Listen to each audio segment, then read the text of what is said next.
Everyone, for those of you who have the time to stay, you may wish to stay for our SMG Word, Scripture Message from God, our online Bible encounter. And for those of you online who would like to stay, we are happy to have you. But if you have to go somewhere, it's also very much okay. No? So again, to our first communicants, no? Congratulations sa ating dalawang communicant. Yeah, good morning, brothers and sisters. May kausap po ba ako? Meron pa? May picture muna. Sorry po. So, just give me a minute. Magpapapicture lang tayo sa kay Claire and Isabel, our first communicants.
Claire and Isabel are from the US, so they are going back now.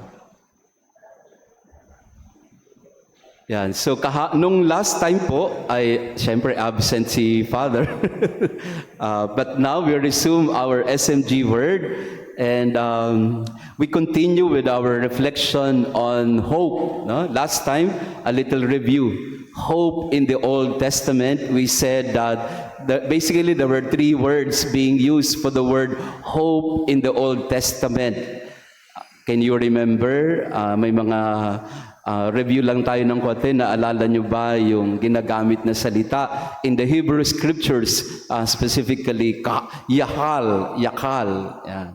So there's also the word kava.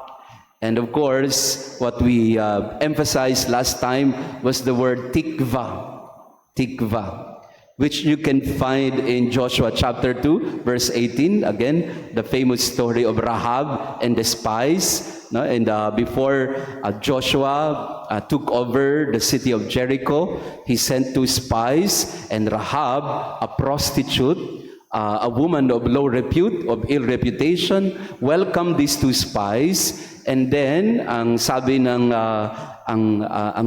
kay Rahab, naalala niyo po ba yung kwentong ito? Ang sabi kay Rahab, para sila ay hindi mapahamak, maglalagay sila ng scarlet robe. The scarlet robe is the tikva. So there is hope in the robe. Yan, the scarlet robe. So tikva, or hope in the Old Testament, is connected with what binds you to your Savior, what binds you to your salvation. Na pagka may nakatali, no, na scarlet robe, you will be spared, you will be saved. And you are hoping that God will honor the promise through Joshua. So, yun ang ginagamit nilang word for hope in the Old Testament, tikva. In the New Testament, because ito yung pag-uusapan natin ngayong umaga, are you still awake? Yan. So, magiging madali lang po ito, saglit lang po ito. Again, 15 minutes lang ito maximum. And 4 hours. Depende sa Espiritu Santo. But promise po, maiksi lang po ito. So in the New Testament, because it's the Greek that is used, the word that they use for hope is elpis. E-L-P-I-S.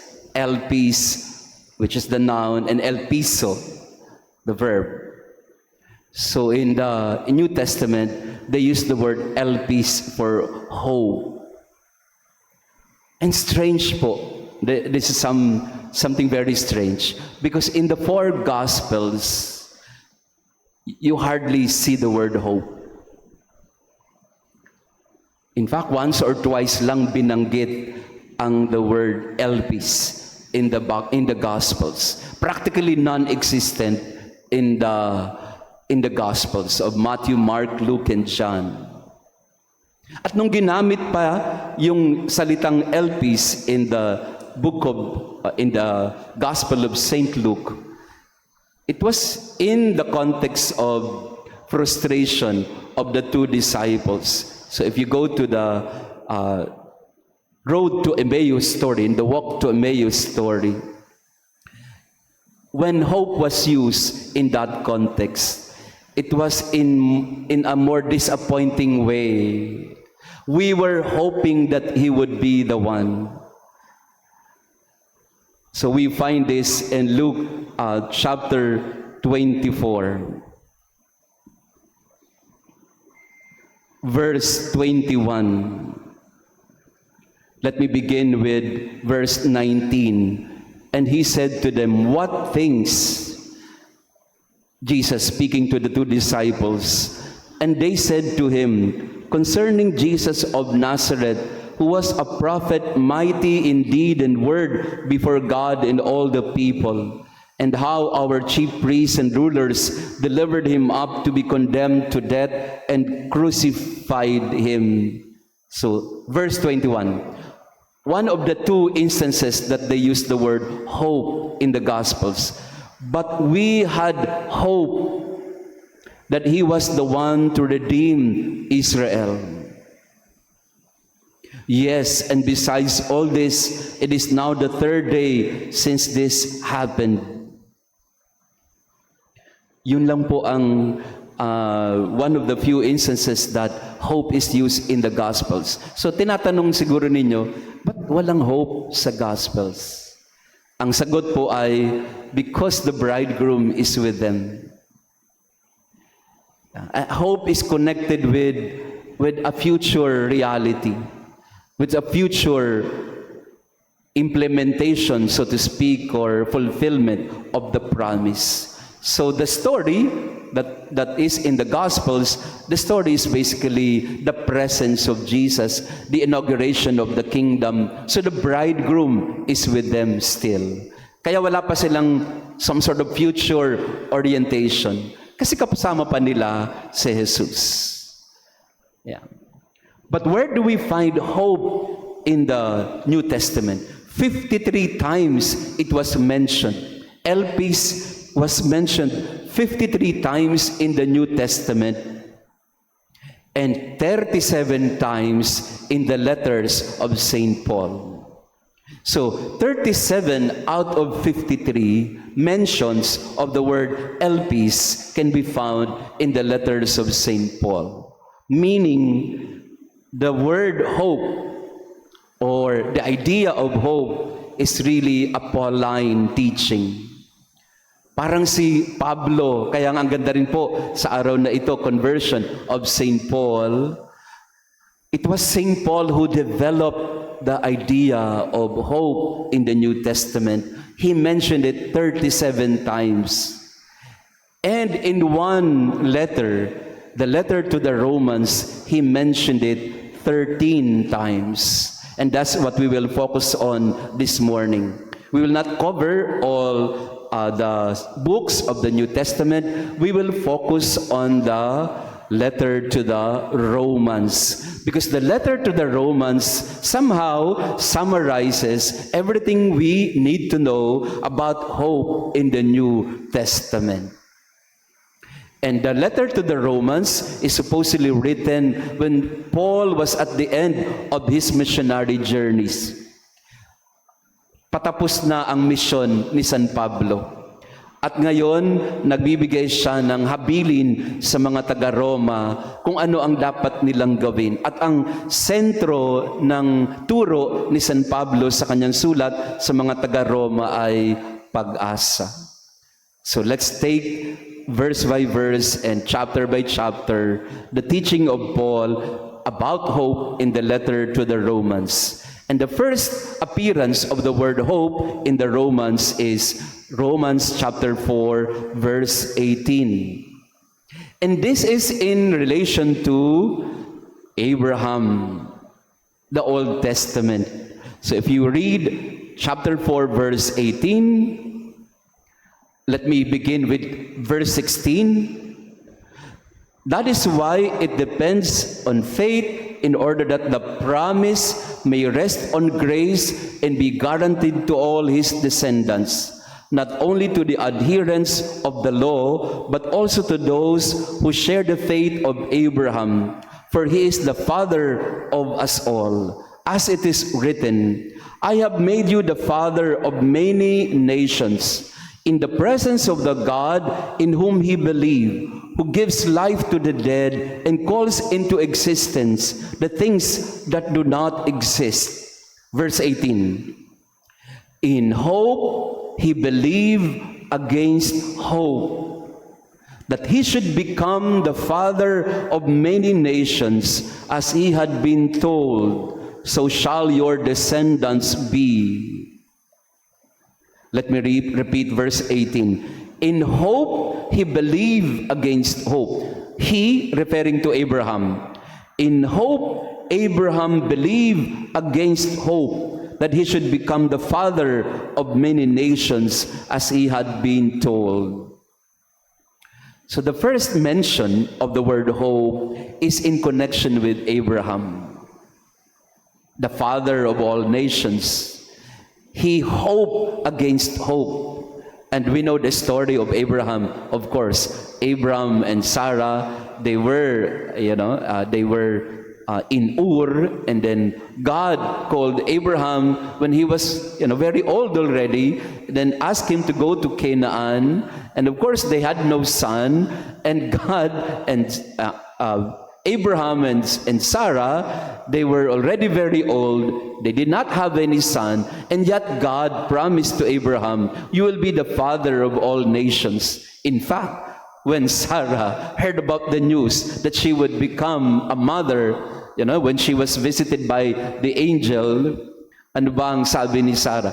Siya po ay napahalakhak, no? Siya ay napangiti na lang, o napahalakhak ng malakas, kasi parang sabi ni Sarah, paano ko magbubuntis? I am old and barren. And yet, Abraham hoped against hope. God fulfilled his promise to Abraham that he would become the father of all nations, that his descendants would be as numerous as the stars in the sky. Natupad ba yon? Yes, of course. Abraham and Sarah bore Isaac, and Isaac, Jacob and Esau, and then Jacob and the 12 sons of Jacob, or Israel, and down the line. So sa madaling salita, God's promise is fulfilled, hoping against hope. That's what Abraham did. At St. Paul mentioned this in order to connect Christian hope with the hope that is in the Old Testament. And basically, again, the idea of hope is promise and fulfillment. May pangako ang Diyos, tutuparin ng Diyos ang pangako, at kakapit tayo doon sa pangako. That's what hope is about. Hope is anchored on a promise. That promise will be fulfilled, at hindi ako bibitiw sa pagkapit sa pangakong yan. Kaya, tikva in the Old Testament, kasi kakapit ako dyan. No? Hindi ako bibitiw dyan. Yun ang taong may pag-asa. Ang taong may pag-asa, kakapit siya sa tali ng nangako, na hindi siya mapapahamak at hindi siya bibitawan. Romans chapter 5 verse 5. Ito yung theme ngayon ng Pilgrims of Hope na Jubilee Year of Hope. Ang ginamit ni Pope Francis sa kanyang sulat para ideklara ang Jubilee of Hope 2025. he used Romans chapter 5, verse 5. Spes non confundit. Hope does not disappoint. So let's look at Romans chapter 5. So in Romans chapter 4, binalik ni San Pablo ang pag-asa kay Abraham. In Romans chapter 5, St. Paul says, verse 2 to 5, through him we have obtained access to this grace in which we stand, and we rejoice in our hope of sharing the glory of God. More than that, we rejoice in our sufferings, knowing that suffering produces endurance, and endurance produces character, and character produces hope. And hope does not disappoint us, because God's love has been poured into our hearts through the Holy Spirit who has been given to us. Yan, balikan natin, Romans chapter 5, verses 2 to 5. Through him, through Jesus, we have obtained access to this grace in which we stand, and we rejoice in our hope of sharing the glory of God. So our hope again is connected in sharing the glory of God. Hope is a future orientation in sharing the joy that can be found only in God. But before we arrive in that rejoicing in hope, more than that, sabi ni San Pablo, before we rejoice in hope, we first rejoice in our sufferings. Ito na. Ang pag-asang binibigay sa atin ni San Pablo ay hindi pag-asang paasa. Hindi siya nagpapaasa. Hope is not the same as optimism, or hope is not an elimination of pain or sickness or even death and suffering. Ang sabi ni San Pablo, before we rejoice in the glory of God, more than that, we rejoice in our sufferings. Parang masochista naman yata si San Pablo, no? Rejoice in your suffering. Why would you do that? Why would you rejoice in your suffering? Suffering na nga yan eh. This is the explanation of St. Paul. We rejoice in our suffering because suffering produces endurance. Endurance produces character. And character produces hope. Ilagay natin sa Tagalog. Kaya tayo nagagalak sa mga paghihirap, hindi dahil sa masochista tayong gustong-gustong naghihirap. Kaya tayo nagagalak kahit may paghihirap, kasi alam natin, ang paghihirap ay magtuturo sa atin patungo sa pagtatyaga. Suffering produces endurance. Matatyaga natin ang lahat. Mapagpapasensyahan natin ang lahat. And endurance produces character. Yung ating pagtatyaga at pagpapasensya, ito ang magbubuo ng ating pagkatao. It shapes our character as Christians, as human beings. And this character produces hope. Itong ating bagong pagkatao ay magbibigay sa atin ng pag-asa. Sa madaling salita, binibigay sa atin ni San Pablo ang tinatawag nating anatomy of hope. And what is the anatomy of hope? It includes suffering and trials and hardships. Hindi natin mawawala o maiiwasan. Pero yung paghihirap na yon magpapatatag sa atin, magbibigay sa atin ng mas malakas na pagkatao at pananampalataya. At yung katatagan na yon ang magbibigay sa atin ng matatag ding pag-asa. Suffering, patient endurance, leading to character and hope. Anong halimbawa nating magagamit nito? Sa mga estudyante, bago ka magkaroon ng pag-asa na papasa sa board exam, saan magsisimula ang board exam? Sa actual examination day? Hindi.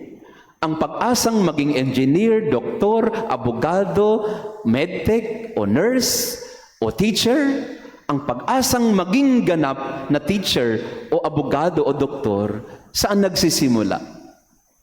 Doon sa pagtatyaga at paghihirap ng pag-aaral, ng pakikinig, ng pagbabasa, ng maraming gabi na hindi ka matutulog, na maraming araw na wala kang gagawin, kung hindi nasa kwarto ka lang, tsatsagain mo ang pag-aaral kung gusto mong maging doktor.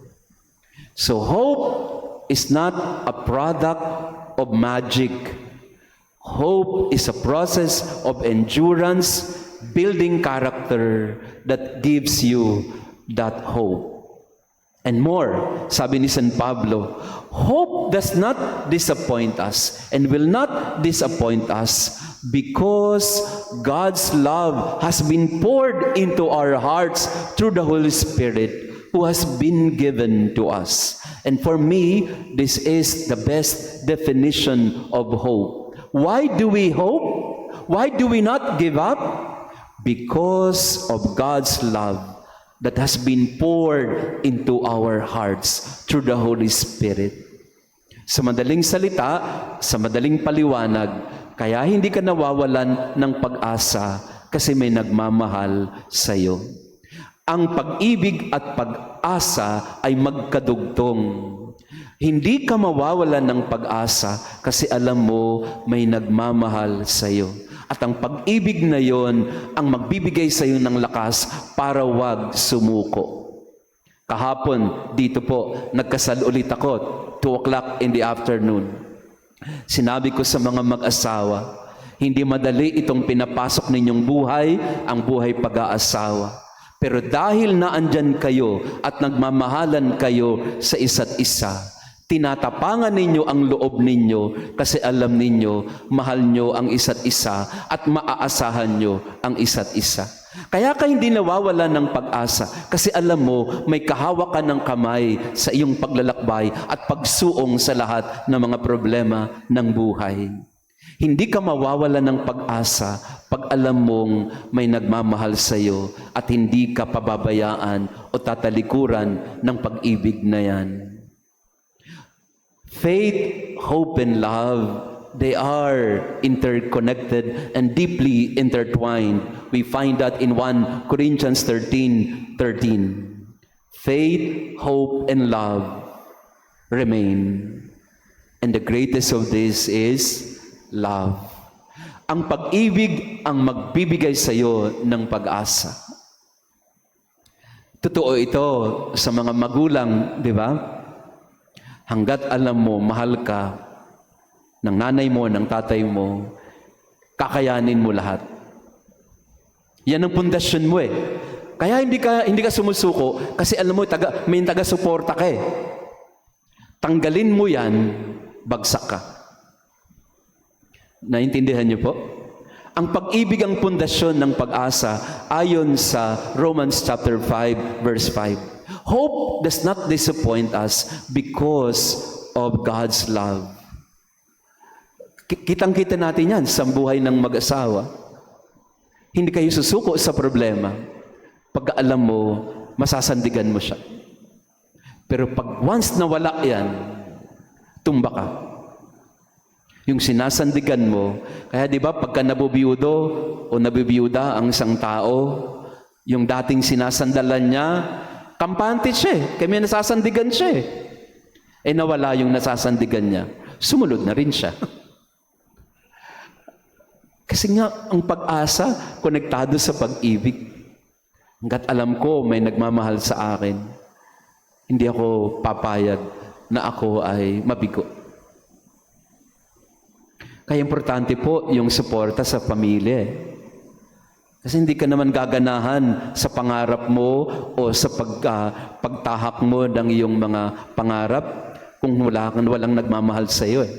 Love is the foundation of hope, and without love, there is no hope. Kaya pwede po ba support each other, no? Sa pamilya? Yun ang mensahe ni San Pablo sa atin. Hope does not disappoint because of love. As long as there is love, there will always be hope. Chapter 8. Ayan, ako, nagtatagal na tayo. So, chapter 8, verse 20 to 25. Yan. Kaya sa letter to the Romans lang po, yan, makikita mo na dyan yung napakaraming turo ni San Pablo tungkol sa pag-asa. So, in Romans chapter 8, verse 20 to 25, we read,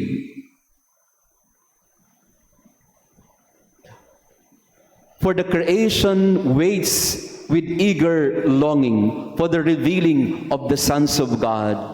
For the creation was subjected to futility, not of its own, but by the will of Him who subjected it in hope.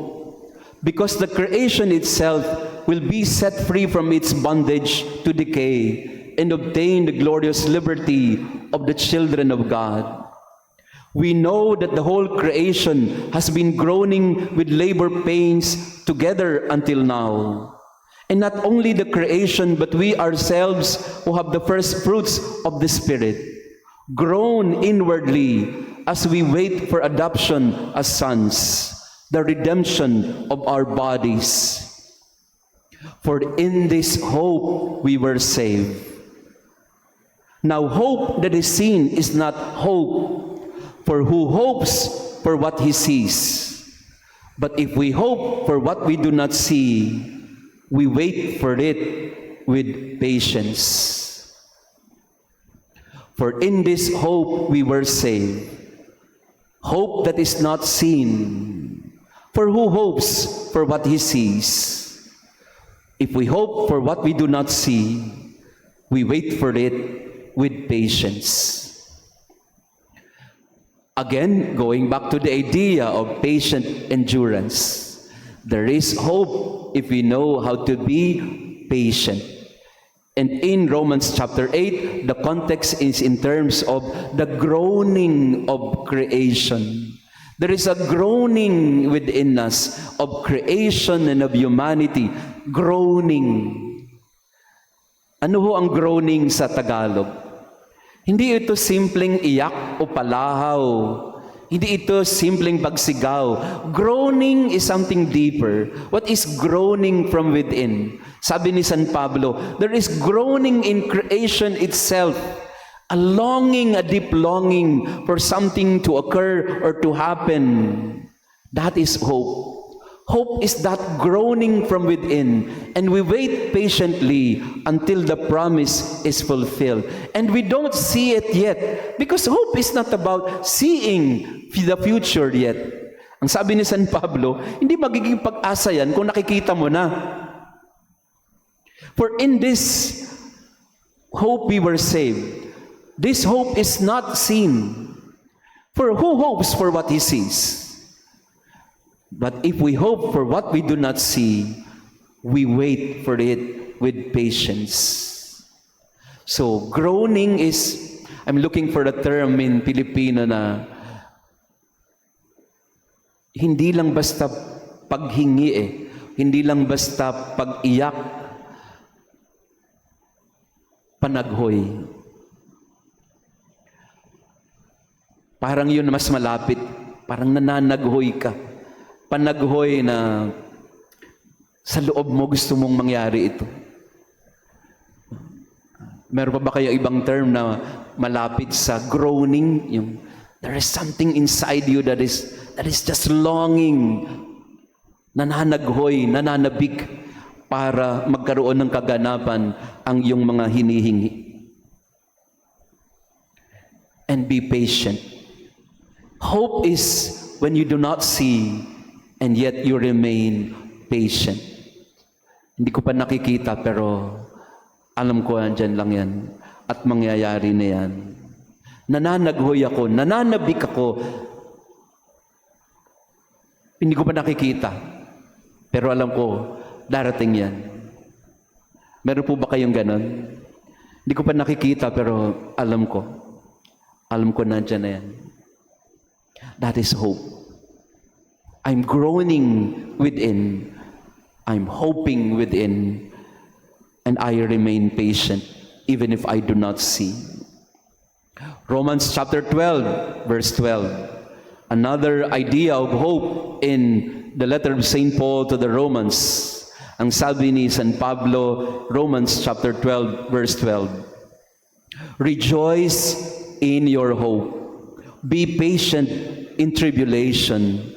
Be constant in prayer. Never flag in zeal. Be aglow with the Spirit. Serve the Lord. Rejoice in your hope. Be patient in tribulation. Be constant in prayer. Dinagdagan ni San Pablo yung idea, yung rejoicing in hope, magalak ka sa pag-asa, magpasensya ka sa gitna ng pagsubok, at dalasan mo ang panalangin. Be constant in prayer. So, konektado din ang panalangin sa pag-asa. Sa paghihirap, pagtatyaga, pagkapasensya, pag-asa at panalangin. So, hindi dapat tamarin na magdasal. Ang isang taong umaasa sa Diyos, hindi siya susuko sa pagdarasal. At palagay ko, yun po ang dahilan kung bakit kayo nandito rin. Dasal tayo ng dasal. At minsan po, ganun na lang ang nasasabi ko sa mga tao. Hindi lang, kung hindi, yun ang sinasabi ko sa mga tao. Dasal pa, kapatid. Dasal pa. Kasi ang mga ganitong mga pangyayari sa buhay natin, hindi kaya ito ng simpleng pananampalataya. Dadaanin natin ito sa matinding dasal. Dasal pa. Dasal pa. Amen? O sa inyo po, dasal pa. Makukuha din yan. Romans chapter 15, dulo na po ito. Romans chapter 15 verse 4, ang sabi rin ni San Pablo, for whatever was written in former days was written for our instruction, that by steadfastness and by the encouragement of the Scriptures we might have hope. For whatever was written in former days was written for our instruction, that by steadfastness and by the encouragement of the Scriptures we might have hope. Dinagdagan niya ng isa pa. Magtiyaga, maghintay, manalangin, magbasa. Magbasa ng salita ng Diyos. Basahin ang salita ng Diyos para hindi tayo mawalan ng pag-asa. Maraming mga tao, pagka naaano sila sa buhay nila, pagka nahihirapan sila sa buhay nila, ang ginagawa po nila, manood ng K-pop, ng Korean novela. Yun yung nagpapaaliw sa kanila. Marami po akong kilala ganito. Pag nade-depress sila, nanonood sila ng Korean novela. At ang sabi nila sa akin, maganda naman po kasi, Father. No? Maganda naman po at may aral po. No? Mayroon po akong kaibigan, napanood niya na lahat ng Korean novela. Siguro sabi niya, 200 Korean novela ang napanood ko na. 200 na puro mga iba't ibang episode, no? Na hindi lang basta isang pelikula. Pero ang sabi ko sa kanya, ano nangyari sa iyo? Nawala ba ang lungkot mo? Sabi niya, hindi, Father, nadagdagan pa nga. Hindi madadaan sa Korean novela yan.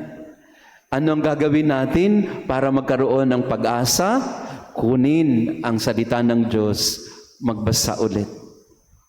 Because by the encouragement of the Scriptures, we will have hope. And finally, Romans 15, verse 12 to 13. Ang sabi ni San Pablo sa atin in Romans 15, verse 12. The root of Jesse shall come, he who rises to rule the Gentiles. In him shall the Gentiles hope. May the God of hope fill you with all joy and peace in believing, so that by the power of the Holy Spirit you may abound in hope. In him the Gentiles shall have hope, and the God of hope will fill you with joy and peace, and by the power of the Holy Spirit you will abound in hope. And very simple ang turo ni San Pablo. Ang sabi niya, hope can only be found in God. In God alone is our hope. Not on ourselves, not on our money, not on our resources, not on our bank accounts, not even on our career. Our hope can only be found in the Lord, in God. Amen? Mapanlin lang ang mga bagay sa mundo na inaasahan mo. Kinakapitan mo sa ngayon, pero mapadlin lang yan kasi hindi mo maaasahan yan pagdating ng panahon. Nakita natin ito sa Amerika, in the wildfires of California.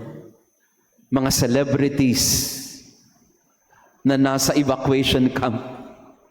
Famous people na nakikipila din doon sa mga rasyon. Pagkalalaki ng mga bahay, pagkagaganda ng mga mansyon, wildfires took them all. Now, we're not saying na parusa yun, no? It's not a punishment, but it's just the reality of life is we cannot rely on these we call sources of joy and hope. Bahay, lupa, karir, trabaho, pera. Maaasahan yan for a time, why not? Maaasahan yan for some time, why not? Pero hindi yan maaasahan sa oras ng kagipitan. Only in God can we find our hope. May the God of hope fill you with joy and peace, and by the Holy Spirit, may you abound in hope. Amen. So hindi ko na po pahabain. Thank you for listening to our, and let us just, ngayon pong Jubilee of Hope, mga kapatid, in the Old Testament, kumapit sa tikva, kumapit tayo sa tali, and in our New Testament understanding of hope, binibigay sa atin ni San Pablo, elpis. Elpis is hope in God. Ang pag-ibig ng Diyos ang magbibigay sa atin ng hindi mapanlin lang na pag-asa. Place your hope in the Lord and we will be fine. Maraming salamat sa inyong pakikinig and good morning everyone.